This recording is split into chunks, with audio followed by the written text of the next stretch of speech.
Magandang araw po. Magandang araw po mga ka-Real Talk, kabayan. Ito pong muli ang iyong kabayan na si Chris Villanueva po dito po sa Saudi Arabia po. Kubar, Saudi Arabia po.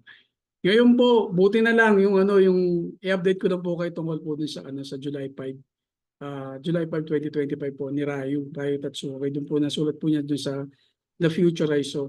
So, di po natuloy. Wala po natuloy na malakas na pagyanig sa bansang Japan at wala pong malaking tsunami. Magandang balita po yun dahil breakout po talaga yung mga taga-Japan po ngayon. Although yung mga scientists po naman nila, wala naman pong pinabubulaanan naman po yun kahit yung mga pillbox po natin dahil wala nga po talagang technology na nakakapag-predict talaga ng lindol. So, at least kahit pa paano po, nagkaroon po ng precaution po yung mga taga-Japan at nakahinga po sila ng maluwag dahil hindi nga po naganap yung sinulat ni Rayo Tatsuki. Anyways po, pag-usapan naman po natin yung mga nangyayari po malalakas na pag-ulan hindi lamang po sa Pilipinas, maging sa ibang bansa po, lalo na po sa mayayamang bansa tulad po ng China, tsaka ng US po. Kasi may napansin din po ako sa mga Pilipino na hindi po nila alam yung pinagkaiba ng flash flood tsaka yung flood, di ba? Kasi iba pong mga Pilipino, nagko-comment po sila na kunyari sa probinsya, nakikita lang po nila yung baha. Oo, na nakita nila baha. Hindi po nila alam na galing po yung flash flood po yun, galing po sa taas ng bundok ba. So naipon po yung, pero siguro mas mataas po yung ulan, mas malakas po yung ulan sa bundok. Kaya pagdating po sa baba, mas malakas po yung agos kumpara mo dun sa nasa baba ka na medyo mahina siguro yung ulan. Kaya hindi po nila na masyadong naramdaman yung buhos ng ulan.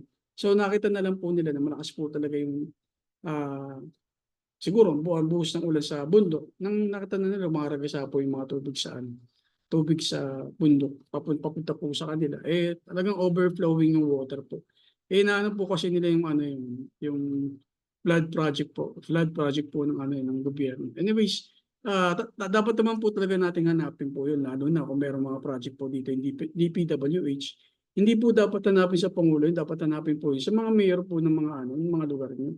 Kasi binibigay po yung pondo na yun binibigay po yun sa DPWH as per request po yan ng mga ng mga mayor nyo o ng mga congressman nyo. Kung wala po yun, dapat hanapin nyo sa mga congressman nyo tsaka sa mayor nyo, di ba po ba?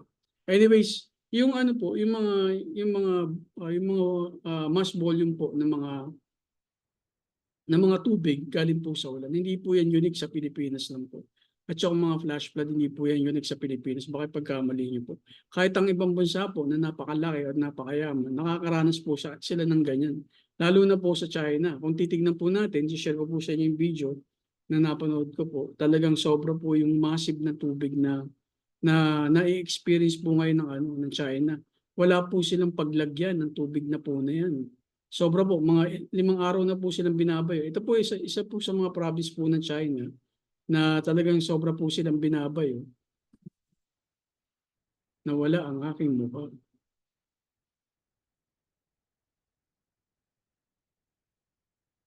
Ito po, sobra po silang binabayo ng baha na po natin. Ha? Yan po. Kung nakita niyo po yung bagyo na yan, ay yung baha po na yan, galing po yun sa 5 araw po nilang pag-ulan. So yung Yangtze River po na yan, pumasok na po sa pinaka-city. Sa ano po yun sa China po, nakita niyo yung massive na volume ng tubig po na yan. Hindi mo paano may control yung tubig na yan. Sa sobrang laki po ng tubig po na yan, pumasok na po yan sa city po nila. Ganyan po, yung massive. Parang binuksan po yung po nila dyan, yung dam Kasi napaka-overflowing na po, kung hindi po nila bubuksan, mas malaki po yung magiging mas malaki po yung magiging problema po ng China. Yung province po na yan. July 4, 2025, Chengdu, the capital of Sichuan province, was struck by a powerful rainstorm that led to widespread flooding. July lang po yan, July. And emergency rescue operations. Between 2 p.m. and 5 p.m., intense rainfall pounded several districts of the city, including Jing'an, Changhua, and Jingyu. Tignan niyo po gaano ka-massive po yung flood na nangyayari po sa China. Ito po, sa ilog na po yan. 42 stations reported heavy rain that freeze was observed at People's Park, which received a staggering 171.7 millimeter of rain in just a few hours. Yan po, pumapasok na po talaga sa city. Ang pagkaka-describe po nila nga dyan, ang tubig nga po nang pumasok sa kanila, fourth story. Parang fourth story, the fourth floor. Ganun karaming tubig talaga pumasok sa city po nila.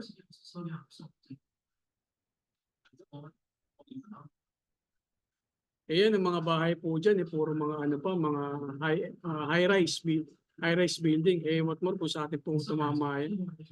Ang dami pa naman sa ating mga squatter na nakatira sa gilid ng ilog.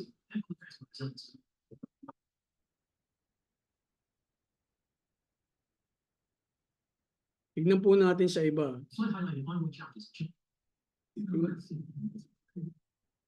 Tignan po natin sa ibang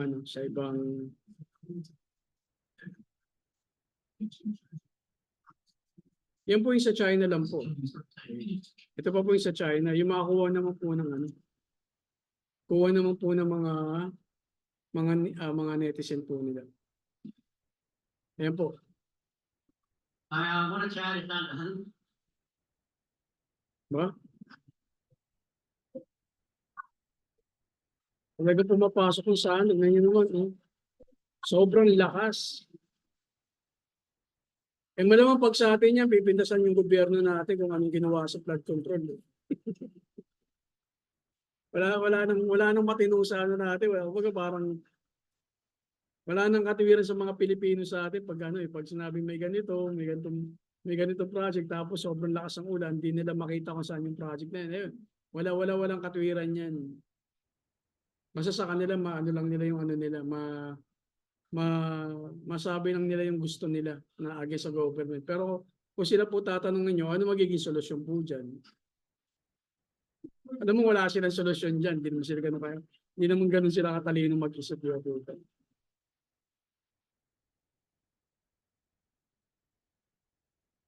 Observatory issued a red warning for heavy rain. Dapat po naghahanda na po yung government po natin pagdating sa ganito kasi massive po ito. Yung volume ng tubig.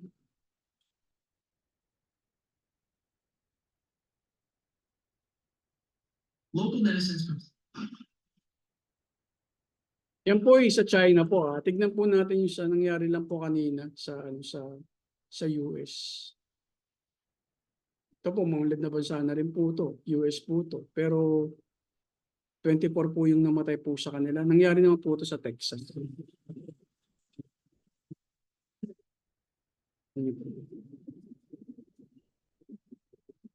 Sa Texas naman po yan.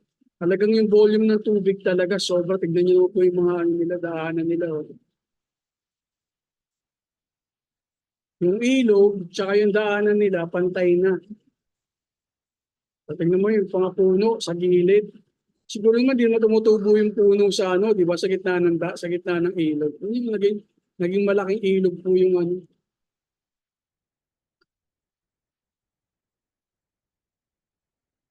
Ay po sa balita nila, namatay po yata 24 na. Sa China naman, nakikita nila marami ring namatay na lumulutang na sa tubig.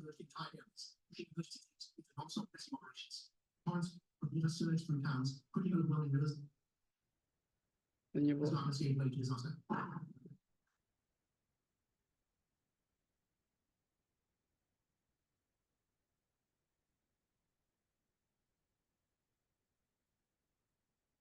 Partida wala pang squatter dyan. Kung may squatter pa yan, Diyos yun, daming kalat pa niyan, di ba? Lalo na yung mga matitigas na ulo ng mga kababayan natin na nakatira sa ilog, sa gilid ng ilog pa.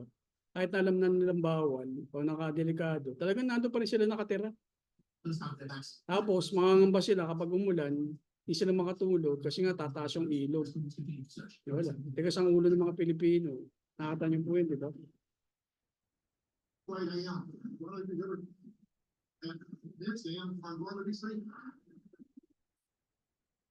Sobrang dami ng volume ng tubig.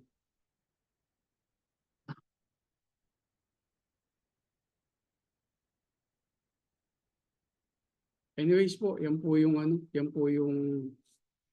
nakakatakot na balita sa ibang bansa kasi kahit mayamang bansa po kayo, wala po kayong ligtas sa ano eh. Wala kayong ligtas sa ulan kapag dire-diretso yung pag-ulan.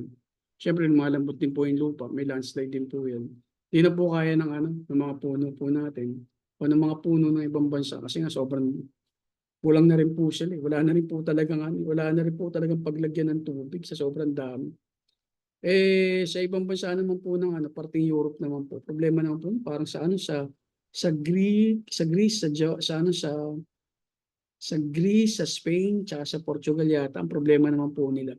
Merong heat wave, meron pong wildfire. Parang may heat wave na rin po yata papuntang ano, papuntang UK. Sa atin naman po, magtatag-ulan pa lang. Dito naman po, sobrang init, ang sakit sa ulo. Pag lumabas po kayo na wala kayong pasok, para lumabas, para bibili lang, para nakakatamad, tsaka masakit po agad sa ulo. Iba po rito, nagkakasakit din po ng ano, yung allergy attack po nila. Eh, ganun po talaga. Pagdating po talaga na nag-iiba yung panahon. Eh, lalo na po ang panahon po ngayon, extreme. So, yun lamang po nabanggit ko lang kasi pakita ko lang po sana doon sa mga sa mga